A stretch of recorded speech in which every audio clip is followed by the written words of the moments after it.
அனைவருக்கும் வணக்கம். ஐயா வணக்கங்கய்யா, நல்லா இருக்கீங்களா? நல்லா இருக்குங்க. நீங்கள் எப்படி இருக்கீங்க? நல்லா இருக்கேங்கய்யா. சொல்லுங்கள். போன தடவை நம்ம ஏஎல்பி ஜோசியம்னா என்ன, அப்புறம் ஒரு ஜாதகத்தை எடுத்து அவர் வாழ்க்கையை பற்றி ஃபுல்லாக சொல்லிட்டீங்க ஒரு 15 நிமிஷத்தில். இப்போ நீங்கள் ஏதாவது ஒரு ஜாதகம் எடுத்துக்குங்க. சரி. இப்போ நிறைய பேருக்கு திருமணங்கிறது தள்ளி போயிட்டே இருக்கு. அது எதனால? அந்த ஜாதகத்தை வச்சு அவங்கள பற்றி நீங்கள் சொல்ல முடியுமா? அவங்களுக்கு எப்போ திருமணம் ஆகும், அதை பற்றிலாம் நம்ம ஏஎல்பி ஜோசியத்தில் பார்க்க முடியுங்களா? அதை பற்றி கொஞ்சம் சொல்லுங்கய்யா. சரி. ஜாதகத்தில் பார்த்தீங்கன்னா எல்லா அம்சமும் நல்லா தான் இருக்குது. ஆனால் எங்களுக்கு என்னுடைய பையனுக்கோ அல்லது பொண்ணுக்கோ திருமணம் தள்ளி போயிட்டே இருக்குது. நாங்கள் செய்யாத பரிகாரம் எதுவுமே இல்லை, எல்லாமே நாங்கள் பண்ணிட்டோம். இருந்தாலும் என்ன காரணத்துக்காக தள்ளி போகுதுன்னு எனக்கு தெரியவே இல்லைங்க சார். கிட்டத்தட்ட நாங்கள் பரிகாரம் பண்ணியே 2-3 வருஷமாக பரிகாரம் பண்ணி ஒரு ஸ்டேஜில் பரிகாரம் பண்ணுறதே நாங்கள் நிறுத்திக்கிட்டோம் அப்படின்னு சொன்னவங்க நிறைய பேர் எங்கிட்ட தன்னுடைய மகனுக்கோ அல்லது மகளுக்கோ எப்போ திருமணம் நடக்கும் அப்படின்னு கேட்கும்போது, நம்ம பாரம்பரியத்தை தாண்டி துல்லியத்தன்மை அப்படின்னு சொல்லி பார்க்கும்பொழுது ஏஎல்பி ஜோதிடத்தில் அது நல்ல ஒரு துல்லியத்தன்மையான ரிசல்ட்டு கிடைக்கும். சரி. அதில் பெரும்பாலும் பார்த்திங்கன்னா ஜாதகம் நல்லா இருக்கும், நல்ல அம்சமாக இருக்கும், கல்யாணத்துக்கு வரக்கூடிய யோகங்கள் எல்லாமே நல்லாயிருக்கும். ஆனால் உள்ளே இன்டெப்த்தாக நம்ம போய் ஆராய்ச்சி பண்ணும் பொழுது நிறைய விஷயங்கள் நமக்கு புலப்படும். சரி.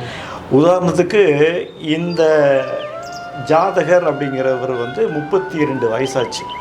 அவர் சுமாராக 25-26 வயசுல இருந்தே அவருக்கு திருமணம் முயற்சி பண்ணிகிட்ருக்காங்க. நான் எல்லா பரிகார கோயிலுக்கும் போயிட்டு வந்துட்டேங்க, செய்யாத பரிகாரம் இல்லை, எல்லாமே பார்த்தேன்.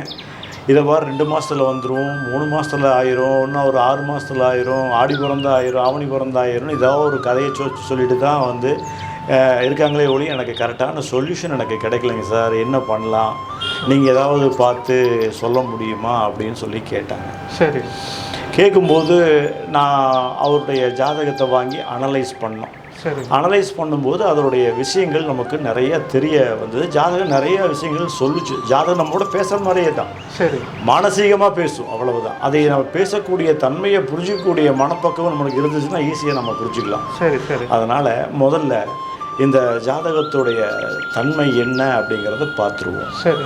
முதல்ல இந்த ஜாதகர் அப்படிங்கிறவர் முதல்ல பிறப்பு அப்படிங்கிறது என்ன, முன் ஜென்மத்தில் இருந்து நாம் அந்த வினைகளை முடிச்சுட்டு இப்போ புதிய ஜென்மம் எடுத்து பிறக்கிறோம் அப்படின்னு சொல்லி ஒரு இது இருக்குது.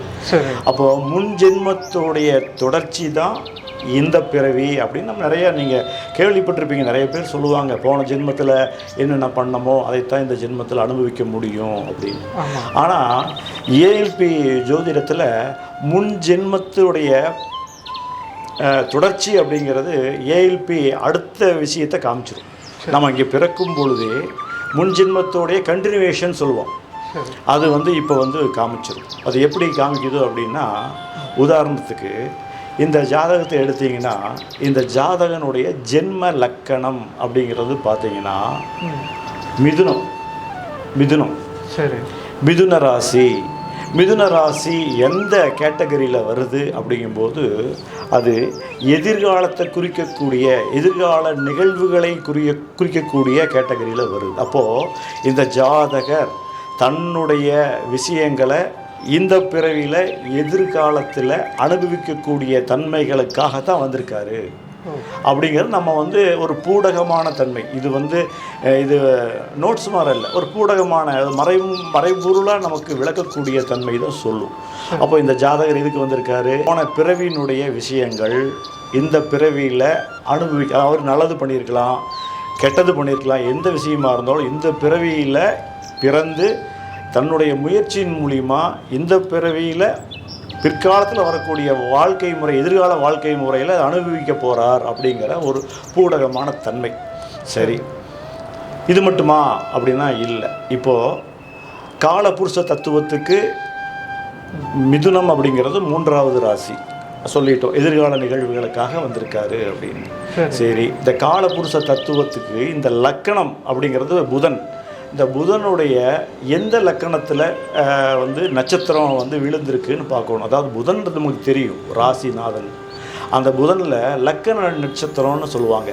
அதில் கிட்டத்தட்ட பார்த்தீங்கன்னா செவ்வாய் இருக்கார், ராகு நட்சத்திரம் இருக்குது, குருவுடைய நட்சத்திரம் இருக்குது. அப்போ 3 கிரகங்களுடைய நட்சத்திரம் இதில் இருக்குது.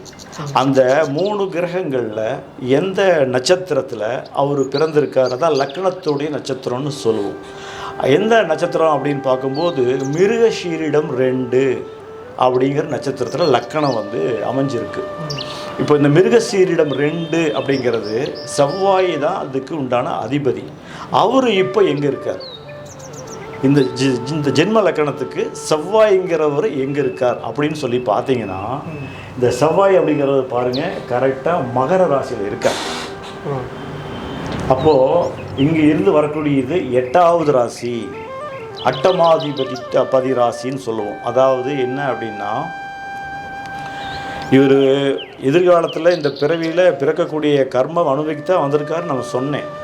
அது எப்படி எந்த ரூட் எந்த பாவங்கள் வழியாக அனுபவிப்பார் அப்படின்னு சொல்லும் பொழுது 2, 5, 8, 11வது பாவங்கள் வழியாகத்தான் இவர் தன்னுடைய பிறவியினுடைய நோக்கத்தை அதன் மூலியமாக அனுபவிப்பார். 2 அப்படின்னு சொன்னால் வருமானம் சம்பந்தமான விஷயங்கள் மூலியமாகவும், 5ன்னு சொல்லிச்சுன்னா அவருடைய மனம், அவருடைய தனிப்பட்ட ரீதியான மனம் அப்படிங்கிற விஷயத்தின் மூலியமாகவும், 8 அப்படிங்கும்போது அதுக்கு வரக்கூடிய 8ங்கிற திடீர்னு வரக்கூடிய சில நல்ல நிகழ்வுகள் அல்லது கெட்ட நிகழ்வுகள் மூலியமாகவும், 11 அப்படிங்கிறது திருப்தி அப்படிங்கிற பாவங்கள் மூலியமாக தான் இப்போ அனுபவிக்க போகிறார். அதுதான் வந்து இண்டிகேட்டர் காமிக்குது நம்மளுக்கு. இந்த 4 பாவங்கள் வழியாக தான் தன்னுடைய பிறவியில் இது மூலியமாக தன்னுடைய பிறவியில் எதிர்காலத்தில் இனி வர காலத்தில் அனுபவிக்க போகிறாருன்னு சொல்லுவோம். ரைட்டு. இந்த மிதுனத்துடைய ராசிநாதன் புதன் அப்படிங்கிறவர் நம்ம பார்த்தோம். புதன் அப்படிங்கிறவர் வந்து பார்த்திங்கன்னா இங்கே 9ஆம் இடத்துல இருக்கார் லக்கணத்தில் இருந்து. இப்போ எண்ணினீங்கன்னா 1, 2, 3, 4, 5, 6, 7, 8, 9. 9 அப்படிங்கும்போது இதுவும் எதிர்காலத்தை குறிக்கக்கூடிய பாவம். அப்போது ஏற்கனவே எதிர்கால விஷயம் அது எப்படி அனுபவிக்க போகிறார் அப்படின்னா, இந்த பாவங்கள் மூலியமாக மீண்டும் தன்னுடைய வாழ்க்கையில் பிற்பகுதியில் நடக்கூடிய எதிர்கால விஷயங்களுக்காக திட்டமிடுறாரு அப்படிங்கிறதுக்காக தான் இந்த உடைய ஜாதக அமைப்பு. சரி, இப்போது நம்ம இந்த 3 விஷயங்களையும் பார்த்துட்டோம்னா இந்த ஜாதகர் இப்போ எப்படி இருக்கார், ஜாதகருடைய நோக்கம் என்ன அப்படின்னு தெரிஞ்சிடும். இதில் பார்த்தீங்கன்னா 2 விஷயங்கள் எதிர்காலத்தை குறிப்பிடக்கூடிய விஷயம். ஒன்று வந்து கடந்த காலம் அப்படிங்கிற விஷயம். இது வந்து காலங்கள் அப்படிங்கிறது வந்து நீங்கள் வேறு மாதிரி போட்டு நினச்சிக்க வேணாம். இது ஜோதிடத்து விஷயத்தை உண்டான காலம். நீங்கள் ப்ரெசண்ட்டு, பாஸ்ட்டு, ஃப்யூச்சர் அப்படிங்கிற விஷயத்துக்கு ரொம்ப நேரடியாக போய்க்க வேண்டிய அவசியம் இல்லை. இது வந்து பார்த்திங்கன்னா முன்ஜென்மத்தில் உடைய நீட்சி. இப்போ இருக்கக்கூடிய பிறவிங்கிறது முன்ஜென்மனுடைய நீட்சி. சரி, இப்போ இது வந்து என்னென்னா இது வழியாக இந்த காரகங்கள் கிரகங்கள் வழியாக இந்த வீடுகள் வழியாக எதிர்காலத்தை அனுபவிக்க போகிறார். இதுதான் சிம்பிள். அப்போது இந்த இடத்துல நமக்கு ஒன்று தெளிவாக தெரியுது, கடந்த காலம் அப்படின்னு வச்சுக்கோ. இந்த கடந்த காலம் அப்படிங்கிறது ஒன்று தான் காமிக்குது. அப்போ இங்கே 2 எதிர்காலமும் ஒரு கடந்த காலம் அப்படிங்கும்போது எப்படி இருக்கும் அப்படின்னா, இந்த ஜாதகர் தன்னுடைய பிற்கால வாழ்க்கையில் நிறைய விஷயங்களை தன்னுடைய திருப்திக்காக எதிர்பார்த்து செயலாற்றக்கூடிய தன்மை, அது திருப்தியான விஷயங்கள் கிடைக்குமா கிடைக்காதா அப்படிங்கிறது வந்து அவர் அச்சீவ் பண்ணுவாரா அப்படிங்கிற சொல்லக்கூடிய விஷயங்கள் தான் இந்த 2, 5, 8, 11 இதை சார்ந்து அவருக்கு அதோடைய இயக்கங்கள் ரிசல்ட்டு கிடைக்கும். சரிங்களா? இதுதான் வந்து பேசிக். இப்போது ஒரு ஜாதகத்துடைய தன்மையை நம்ம வந்து பார்த்துட்டோம். அடுத்தது நம்ம பார்க்க போகிறது இந்த ஜாதகருடைய நிலை என்ன. திருமணத்துக்கு பார்க்குறதுக்கு முன்னால் என்ன முதல்ல பார்க்கணும்னு சொல்லிச்சுன்னா, இந்த ஜாதகருக்கு திருமண காலம் வந்துருச்சான்னு முதல்ல நம்ம வந்து ஆராய்ச்சி பண்ணணும். ரொம்ப முக்கியம். அதுக்கு முன்னால் என்ன ஆராய்ச்சி பண்ணோம்னா, இந்த ஜாதகர் முதல்ல எப்படி இருக்கார் அது வந்து ரொம்ப டெப்த்தாக ஆராய்ச்சி பண்ணணும். ஜாதகருடைய கொடுப்பினை, அதாவது வந்து அவருக்கு வந்து இருக்கக்கூடிய அந்த அனுபவிக்கக்கூடிய யோகிதாம்சம் இருக்கா, ஜாதகர் இப்போ என்ன நிலையில் இருக்கார் அப்படிங்கிறத முதல்ல நம்ம தெரிஞ்சுக்கணும். தெரிஞ்சுக்கிட்டு தான் அடுத்த கட்டமாக ஃபர்தர் நம்ம மேலே வந்து அவருடைய திருமணம் சம்பந்தமான விஷயங்களை நம்ம பார்க்க போகிறோம். இப்போ ஜாதகர் எப்படி இருக்கார், அப்படிங்கிற ஒரு கேள்விக்கு நாம் இந்த இடத்துல தான் ஜென்ம லக்கணத்தை வச்சு இப்போ நம்ம பார்க்க போகிறதில்ல. ஜென்ம லக்கணம் எதுக்குன்னா இவருடைய பிறவி சம்பந்தமான விஷயங்களை பார்க்கறதுக்கு மட்டும்தான் ஜென்ம லக்கணத்தை எடுத்து நம்ம பார்த்தோம். ஆனால் இப்போ நம்ம பார்க்க போகிறது என்னென்னா பியூர்லி ஏஎல்பி அக்ஷய லக்கண பத்ததி இவருக்கு இப்போ எப்படி இருக்குது, இவரை பற்றி என்ன சொல்லுது. ஏற்கனவே அக்ஷய லக்கண பத்ததி அப்படின்னு என்னன்னு சொல்லி போன வீடியோவிலேயே நம்ம அதை விரிவாக பார்த்தோம். அதனால் அதை மீண்டும் வந்து நம்ம எப்படி ஏஎல்பி இங்கே வந்துச்சு சார் அப்படின்னு நம்ம பார்க்க வேண்டிய அவசியம் இல்லை. இப்போ நம்ம நேரடியாக போவோம். அதாவது வந்து பார்த்திங்கன்னா புதன் இவரும் இங்கே கன்னிக்கும் அவர் தான் அதிபதி. இந்த கன்னிக்கும் புதன் தான் ராசி அதிபதி. இப்போது இந்த 32 வயசில் இந்த ஜென்ம லக்கணம் ஷிஃப்ட் ஆகி இறங்கி இங்கே வந்து இப்போ கன்னியில் வந்து ஏஎல்பியாக இருக்குது. இந்த ஜாதகரை பொறுத்த வரைக்கும் இந்த சமயத்தில் இப்போ லக்கணம் யார் அப்படின்னு கேட்டால் லக்கணம்ங்கிறது வந்து கன்னி. லக்கண ராசிநாதன் யாருன்னா புதன். ஆனால் பிறக்கும்போது இருந்த லக்கணம் என்னன்னு அப்படின்னா மிருகசீரிடம். அதை மறந்துடுவோம், விட்டுருவோம். அதை நம்ம வந்து ஜஸ்ட் ஒரு வெரிஃபை பண்ணுறதுக்காகத்தான் நம்ம பார்த்தோம். இப்போ வந்து இந்த இடத்துல ஏஎல் அப்படிங்கிறது இப்போது என்ன புதன் அதாவது ராசிநாதன் எப்படி இருக்கார், இந்த ராசிக்கு அதிபதி எப்படி, இந்த ராசிநாதன் ராசி அதிபதி இருக்கக்கூடிய இடம் வந்து ஒரு நல்ல இடம் அல்ல, 6ஆம் இடம். அதிகமான விஷயங்கள் என்ன சொல்லுவோம் அப்படின்னா கடன், நோய் ஸ்தானம், கடன் ஸ்தானம், தேவையற்ற பிரச்சனைகளில் ஈடுபடக்கூடிய ஸ்தானம், நமக்கு விரயத்தை கொடுக்கக்கூடிய அல்லது உடல் வலி வேதனைகளை கொடுக்கக்கூடிய நோயை பற்றியான ஸ்தானம். அப்போது இந்த இடத்துல இந்த லக்கணநாதன் போய் அங்கே உட்காரும் பொழுது இவர் நல்ல விஷயங்கள் அங்கே சொல்ல, இவர் வந்து இந்த ஜாதகருக்கு மறைமுகமாக சில விஷயங்களை அது நெகட்டிவாக இருக்குது அப்படின்னு சொல்லக்கூடிய விஷயங்கள். ஓகே, இப்போது இது மட்டுமா அப்படின்னா இல்லை. அதுக்கப்புறம் இந்த ஏஎல்பியில் நட்சத்திர புள்ளின்னு சொல்லுவோம். எப்படிங்க நம்ம சொன்னோம் மிருகசீரிடம் நட்சத்திரம் லக்கணத்தில் இருக்குன்னு சொன்னோம் இல்லையா, அதே மாதிரி இந்த கன்னி ராசியில் புதனை பற்றி பார்த்துட்டோம். புதன் இருக்கிறவுடைய இடம் வந்து சரியில்லை. அப்போது இங்கே இருக்கிறது யார் அப்படின்னா நட்சத்திரம் யார் அப்படின்னு பார்த்தா ஹஸ்தம் 1. ஹஸ்தம்னா இந்த ராசியில் மொத்தம் 3 கிரகங்கள் இருக்குது. என்னென்னா சூரியன் இருக்குது, உத்திரம் 2, 3, 4, ஹஸ்தம் இருக்குது. ஹஸ்தம் வந்து 1, 2, 3, 4 சந்திரனுடைய கிரகம், சாரி நட்சத்திரம். அதே மாதிரி பார்த்திங்கன்னா செவ்வாயோட நட்சத்திரம் மிருகசீரிடம் 1, 2 ஆக மொத்தம் 3 கிரகங்கள் 9 நட்சத்திர பாதங்கள் இருக்குது. இப்போ இந்த இடத்துல இந்த லக்கணம் விழுந்த இடம் அப்படின்னு பார்க்கும்பொழுது இந்த லக்கணம் விழுந்த இடம்னா ஹஸ்தம் 1. சந்திரன் தான் அவருக்கு அதிபதி. நட்சத்திரத்துடைய யார் அதிபதினா சந்திரன். இப்போது இந்த ஏஎல்பிக்கு சந்திரன் எங்கே இருக்காரு, சந்திரன் எங்கே இருக்காருன்னு பார்த்தீங்கன்னா கரெக்டாக வந்து கடகத்தில் ஆட்சியில் இருக்கார். கடகராசி சந்திரனுடைய நட்சத்திரம், அதிபதி அவர் தான். அவர் அங்கே ஆட்சி தன்னுடைய வீட்டிலேயே இருக்கார். அது எந்த வீடு, லக்கணத்துக்கு 11ஆம் வீடு. லக்கணத்துக்கு 11ஆம் வீடுங்கிறது வந்து சுய திருப்தி, நல்ல இடம், மன மகிழ்ச்சி, நமக்கு கிடைக்க வேண்டியது கிடைக்கும், நம்ம அது மூலிமா அனுபவிக்கிறோம். இப்போ நம்ம அனுபவிச்சுட்டு இருக்கோம், ஜாலியாக இருக்கும், அவ்வளோதான். சரி, இப்போ ஜாலியாக இருக்குது. அப்புறம் என்ன சார், அப்போ இந்த புதன் மட்டும் என்ன சார் சொல்லுது இங்கே வந்து அப்படின்னு சொல்லி நீங்கள் ஒரு கேள்வி கேட்கலாம். எப்படி ஜாலியாக இருக்காங்க அப்படிங்கும்போது இந்த இடத்துல நெகட்டிவாக இருக்குது. கடன் வாங்கி ஜாலியாக இருக்கலாம். ஒரு பிரச்சனைகள் நிறையா இருந்தாலும் அதை பற்றி எதை பற்றியுமே கவலைப்படாமல் மேலும் மேலும் இது கடன், இது இந்த ஸ்தானம் கடன் ஸ்தானம்.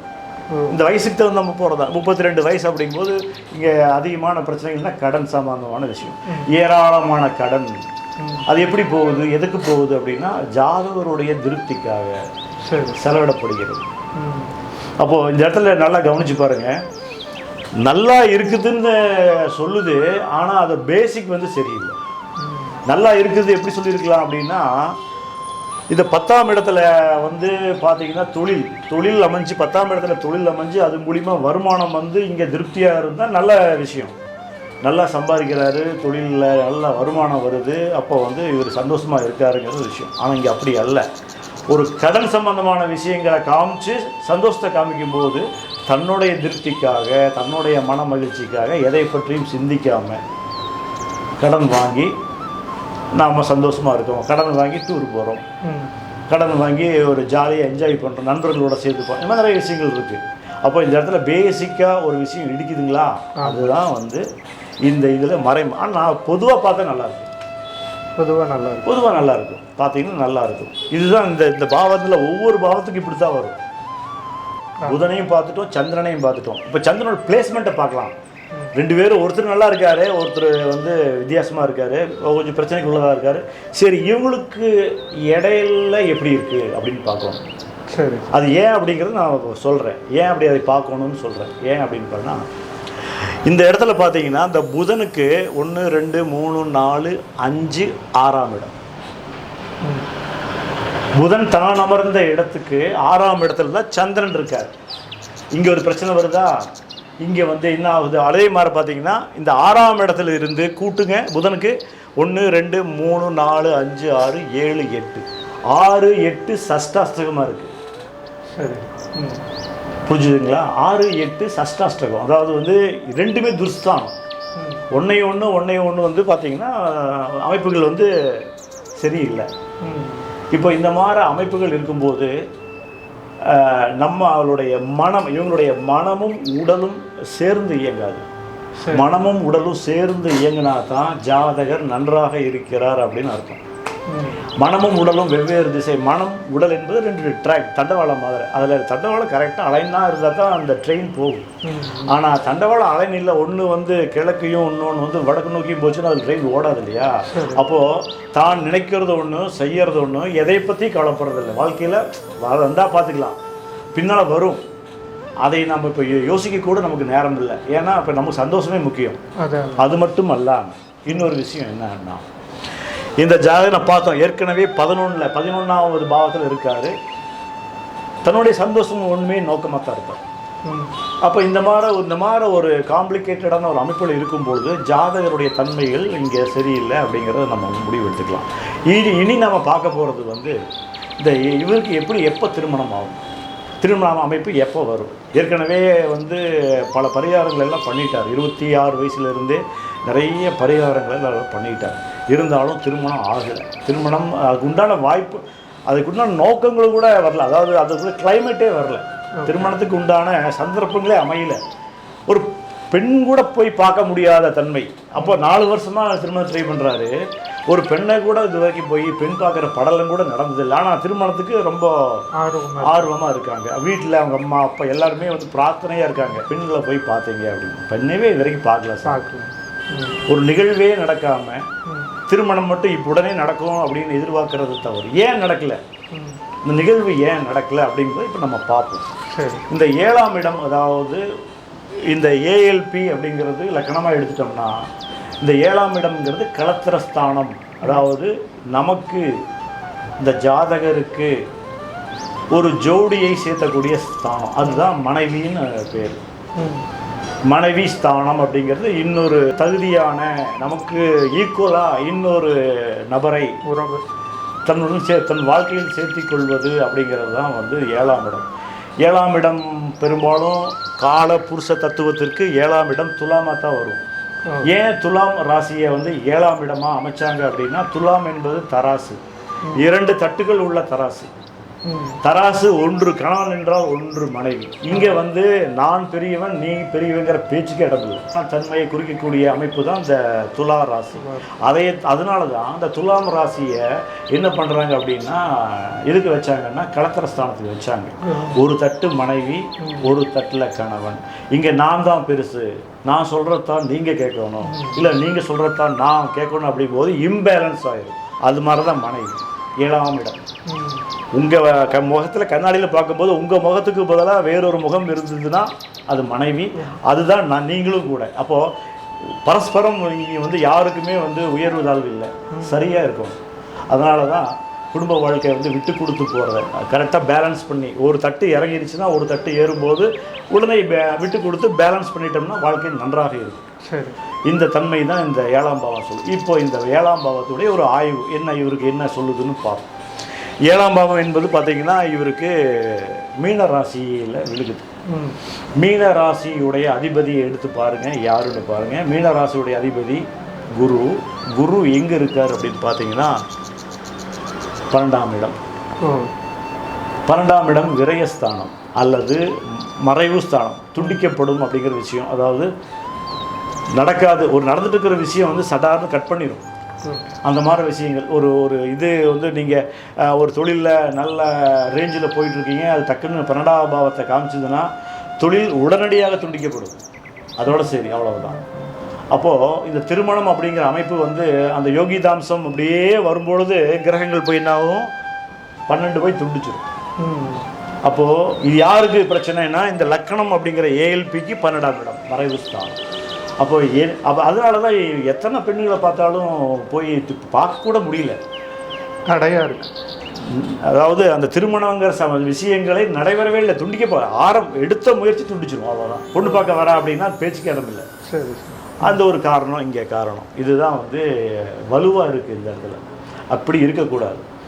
குரு லக்கணத்துக்கு, ஏஎல்பி லக்கணத்துக்கு 12ல் இருக்கிறது ஒரு நல்ல விஷயங்கள் அல்ல. சரி, இது மட்டுமா அப்படின்னா, ஏற்கனவே நாங்கள் பார்த்தோம் ஏஎல்பி அப்படிங்கிறதுல நட்சத்திர அதிபதி யார் அப்படின்னா ஹஸ்தம் பார்த்தோம். ஹஸ்தம் 1ங்கிற பாதத்தில் போயிட்டுருக்கு. ஹஸ்தம் யாருடைய நட்சத்திரம் அப்படின்னா சந்திரனுடைய நட்சத்திரம் ஹஸ்தம். சரி, இப்போ சந்திரன் எங்கே இருக்கார்? யாருக்கு? இந்த குரு அப்படிங்கிற களத்திரகாரகனுக்கு இருக்கார் அப்படின்னா தனக்கு 12. அப்போ இங்கே என்ன அர்த்தம் அப்படின்னா, லக்னாதிபதியே லக்ன சாரத்தை வாங்கினவரே 12ல் போய் கொண்டு இங்கேயும் அது மறைவு. அப்போ வந்து இங்கே 2 பிளாக், ஒரு கேட் போட்டிருந்தாங்க முதல்ல. அதில் நீங்கள் உள்ளே நுழைஞ்சு உள்ளே எங்கேயாவது தப்பிச்சு போயிடுவீங்கன்னு சொல்லிட்டு 2வது கேட்டும் போட்டாங்க. அப்போ இந்த 2 கேட்டை தாண்டி எப்படி திருமணம் நடக்கிறது? இதுக்கு என்ன மாற்றம் பண்ணலாங்க? இதுக்கு என்ன மாற்றம்னா, எத்தனை காலத்துக்கு இப்படி இருக்கும்னு முதல்ல பார்க்கணும். ஆமாம், இந்த தடை வந்து எத்தனை காலத்துக்கு இது இருக்கும் அப்படின்னு பார்க்க உங்களுக்கே தெரியும். நான் எதுவுமே சொல்லவே வேண்டிய அவசியமே இல்லை. இந்த ஏஎல்பிக்கு 12ல் குரு இருந்தால் சில லிபரேஷன்ஸ் இருக்குது. என்ன இருக்குது அப்படின்னா, திருமணம் பண்ணலாம். எப்போ பண்ணலாம்? இந்த ஜாதகர் அட்ஜஸ்ட் பண்ணி போகிற மாதிரி இருக்கும். பிரச்சனை வெளியிருந்தெல்லாம் வராது. ஜாதகரே தன்னுடைய திருமண வாழ்க்கையை பிரச்சனைக்குள்ளாதான் மாற்றுவார். என்னதான் நீங்கள் பொருத்தம் பார்த்து, என்னதான் ஜாதகம் பார்த்து 100 பொண்ணுகளை பார்த்து அல்லது 100 ஆண்களை பார்த்து கல்யாணம் பண்ணி அதில் செலெக்ஷன் பண்ணி கல்யாணம் பண்ணி வச்சாலும் இங்கே பேசிக்ங்கிறது விதை என்பது பழுது. அங்கே வறக்கக்கூடிய முளைக்கக்கூடிய அந்த செடி அப்படிங்கிறது அதோடைய தன்மையாக தான் இருக்கும். அப்போது இங்கே ஜாதகர் தன்னுடைய நிலைமையை மாற்றிக்கொள்ள வேணும். சரிங்க, அப்போ இப்போவே மாற்றிக்கிறோம், அவர் வந்து அட்ஜஸ்ட் பண்ணிக்குவார், போய்க்குவார், கல்யாணம் நடக்குமா அப்படின்னா இங்கே ஒரு தடை. என்ன தடைன்னா, ஏஎல்பியோடைய நட்சத்திர அதிபதி போய் 12ல் இருக்கார். நீ அப்படி பண்ணாலும் உனக்கு கல்யாணம் பண்ணி வைக்க மாட்டோம், நீங்கள் அப்படி போனீங்கனாலும் உங்களுக்கு நான் திருமணம் பண்ணி வைக்க மாட்டோம்னு அவர் சொல்கிறார். அப்போ உங்களுக்கு ஒன்று தெரியும், என்ன தெரியுது, என்ன பண்ணலாம், இதுக்கு என்ன செய்யலாம் அப்படிங்கும்போது, நாளைக்கு ஆயிருமா, அடுத்த மாதம் ஆயிருமா, அடுத்த வருஷம் ஆகுமா அப்படிங்கிற ஒரு விஷயம் என்ன வருது அப்படின்னா, சந்திரன் அப்படிங்கிறது இப்போ வந்து பார்த்தீங்கன்னா ஹஸ்தம் 1 அப்படிங்கிற வழியில் போயிட்டுருக்கு. இன்னும் 3 பாதம் இருக்குது. மொத்தம் 4 பாதம். அதில் ஒரு பாதம் போயிடுச்சு, இன்னும் 3 பாதம் இருக்குது. அந்த 3 பாதம் அப்படிங்கும்போது 3 வருஷம். இது போக இப்போ மிச்சம் மீதி ஒரு 4-5 மாதம் இருக்குது, சம்திங் இருக்குது. அப்போது 3 வருஷம் 3 மாதம் 30 நாள் அப்படிங்கிற கணக்கு. இந்த கணக்கில் வரைக்கும் இதே தடை தான் நீடிக்கும். ஏன்னா யாருமே இங்கே இடத்துல மாறவே இல்லை. அவங்கவுங்க அப்படியே நடந்து பண்ணக்கூடிய விஷயங்களை பண்ணிகிட்டே தான் இருக்காங்க. பொதுப்படையாக ஜாதகத்தை நீங்கள் போய் பார்த்தீங்கன்னா ஜாதகத்தில் கிளியராக இருக்குது. இவருக்கு லவ் மேரேஜுங்க, கல்யாணம் பண்ணிக்குவார், 7ஆம் அதிபதி அருமையாக காமிக்கிறார், கல்யாணம் ஆயிருங்க, நல்ல விஷயங்க அப்படிங்க. ஆனால் அத்தனை விஷயங்களும் இருந்து ஏன் நடக்கலை? கிட்டத்தட்ட 26 வயசுலேருந்து 26லேருந்து ஒரு 6 வருஷம் நடக்கவே இல்லை, சம்பவமே நடக்கலை. இனிமேலாவும் நடக்குமா அப்படின்னா இதான் வந்து அதுக்கு உண்டான பதில். அப்போது இன்னும் வந்து 3 வருஷம் 3 மாதம் 30 நாள் வைங்க. சரி, அதுக்கப்புறம் நடக்குமா? ஒரு கேள்வி வருது இல்லைங்களா? சரிங்க, ஓகே, 32 வயசு தானே, இன்னும் 35-36 வயசு நடக்குமா அப்படின்னா, இந்த இடத்துல ஹஸ்தம் அப்படிங்கிற விஷயம் வந்து சித்திரை 1 அப்படிங்கிற இடத்துக்கு மாறும். இந்த 3 வருஷம் 3 மாதம் 30 நாள் அந்த மாறும்போது சித்திரை பார்த்திங்கன்னா யாருடைய நட்சத்திரம்னா செவ்வாயுடைய நட்சத்திரம். சரி. செவ்வாய் இங்கே எத்தனாவது அதிபதி பார்த்தீங்கன்னா 8ஆம் அதிபதி. சரி. இங்கேயும் பார்த்தீங்களா 8 வருது பார்த்தீங்களா, அஷ்டமாதிபதி. செவ்வாய் பேசிக்காகவே அஷ்டமாதிபதி 1. சரி. அங்கேயே வந்து பேசிக்காக ஒரு அடி வாங்குது. ரெண்டாவது இந்த செவ்வாய் எங்கே இருக்காரு அப்படின்னு பார்த்தீங்கன்னா ஏஎல்பிக்கு வந்து 1 2 3 4 5 அப்படிங்கிற விஷயத்தை காமிக்குது. சரி. சரிங்களா. இந்த செவ்வாய்ங்கிறது வந்து 5வது மனம் அப்படிங்கிற விஷயம். செவ்வாய்ங்கிறது மனம் அப்படிங்கிற விஷயத்துலேயும் குலதெய்வம், தன்னுடைய பூர்வ புண்ணியம் அப்படிங்கிற விஷயத்தை சரி. அப்போ 2லேருந்து 5 நல்லத்தாங்க சார் இருக்குது அப்படின்னா இருக்குது. ஆனால் இவர் ஏற்கனவே அட்டமாதிபதி, அஷ்டமாதிபதி, நல்ல விஷயங்களை சொல்லாத ஒரு கிரகம், அது 5ல் இருக்குது. அப்போ இங்கே என்ன அர்த்தம்னா இங்கே மனம் பாதிக்கப்படுகிறது. என்ன எதனால பாதிக்கப்படுகிறது? கல்யாணம் ஆகலை, நம்மளுக்கு குடும்பம் அமையலை, நடக்குமா நடக்காதா அப்படிங்கிற ஒரு மன இறுக்கம். உட்காந்துருக்க இடம் பாரு, எங்கெங்க பார்த்தீங்கன்னா 5ஆம் இடம், பூர்வ புண்ணியஸ்தானம், உங்களுடைய மனம். இங்கே மனம் வந்து அப்படிங்கிறது ஒரு மனத்தில் ஒரு அமைதியின்மையை தோற்றம் ஏற்படுத்துது. சரி, மனம் அமைதியின்மை இருந்தாலும் பரவாயில்ல, அப்போவா திருமணம் ஆகுமா அதே மாதிரி சொல்லுங்க அப்படின்னா, இந்த செவ்வாய் அப்படிங்கிறவர் வந்து திருமணம் அப்படிங்கிற காரக, இவர் குரு அப்படிங்கிற எங்கே இருக்காருங்க 12 இருக்காரு. செவ்வாய் ஏற்கனவே அட்டமாதிபதி, அவருக்கும் குருக்கும் உள்ள டிஸ்டன்ஸ் பாருங்கள் 1 2 3 4 5 6 7 8. இங்கே மீண்டும் அஷ்டமாதிபதியம் சஷ்டாஷ்டகமாயிருது, இங்கே இது சஷ்டாஷ்டகமாயிருது. அப்போது இந்த ஏஎல்பி அப்படிங்கிறது முடிய வரைக்கும் இவருக்கு திருமண வாக்கிய யோகிதாம்சம் காமிக்கல. இன்னும் எத்தனை வருஷம் இருக்குது முடியறதுக்கு அப்படின்னா, ஏற்கனவே 10 வருஷத்தில் 1 2 3 4 5 வருஷம் போயிடுச்சு. இன்னும் 5 வருஷத்துக்கு அந்த பாக்கியங்கள் காமிக்கல. இதுக்கப்புறம் எப்போ கிடைக்கும்னா இந்த ஏஎல்பி ஷிஃப்ட் ஆகி இங்கே துலாத்துக்கு போகும்போது தான் அதை பற்றி நம்ம ஆய்வு செய்யணும்.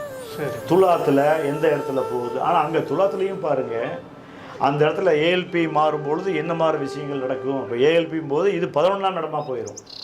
அதாவது வந்து இதுக்கு வந்து பார்த்தீங்கன்னா துலாத்துக்கு வந்து 7ஆம் இடம் வந்து செவ்வாயாக மாறிடும். மாறும்போது ஒரு வாய்ப்பு இருக்குது. அப்போ கிட்டத்தட்ட ஒரு 5 வருடம் கழித்து தான் இந்த விஷயங்கள் பரிபூர்ணம் அடையும். அது வரைக்கும் இதை நம்ம வந்து பார்க்கறதுனால நம்ம நிறைய முயற்சிகள் செய்யலாம். நம்மளுக்கு கிரகங்கள் இங்கே வழிவிடலை.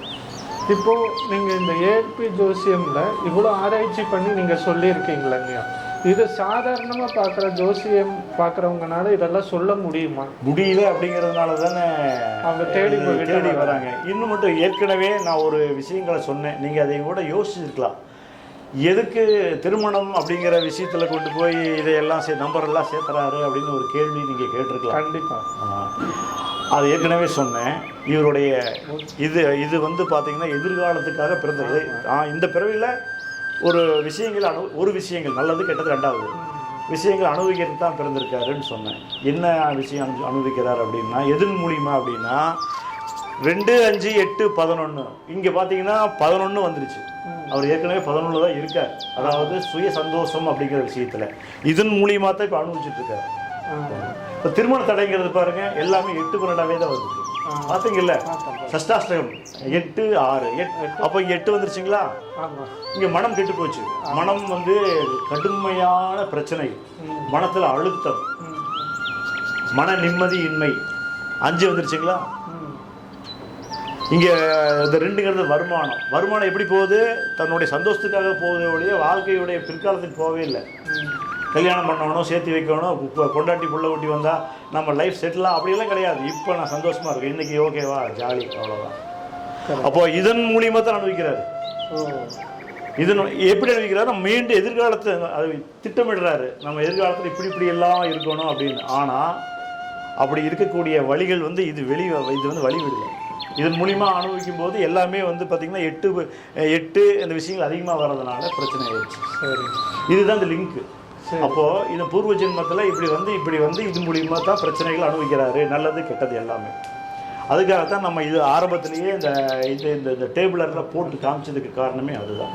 இப்போ உங்களுக்கு தெளிவாக இருக்கும். கண்டிப்பாக. இந்த ஏஎல்பி முடிய வரைக்கும் இவருக்கு உண்டான யோகிதாம்சம், இப்போ கல்யாணத்துக்கு உண்டான யோகிதாம்சம் இல்லை. ஜாதகம் இப்படி தான் இருப்பார். ஜாதகருக்கு போய் கேட்டு பாருங்கள், இப்படி தான் ஹாப்பியாக இருப்பார்.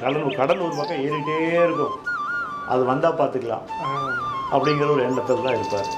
நாம் அடுத்த வீடியோவில் பார்க்க போகிறது என்னென்னா, ஒருத்தருக்கு வரக்கூடிய ஆரோக்கிய குறைபாடு, எந்தெந்த விஷயங்கள் அவருக்கு பாதகமாக இருக்குது, என்னென்ன விஷயங்கள் எப்பப்போல்லாம் வந்து நடந்திருக்கு, அது நம்ம இது எப்போ தீரும், நோயாக இருக்கட்டும் அல்லது தீர்க்க முடியாத நோய், இந்த மாதிரி விஷயங்கள் எல்லாமே நம்ம ஒவ்வொரு பாவத்துக்கும் என்னென்ன பிரச்சனைகள் ஏற்படும், அந்த பாவத்தை போய் தொடர்பு கொள்ளும் பொழுது நோய்த்தன்மை நம்ம எப்படி வெளிப்படும் அப்படிங்கிறதையெல்லாம் நம்ம அடுத்த வீடியோவில் நம்ம பார்ப்போம்.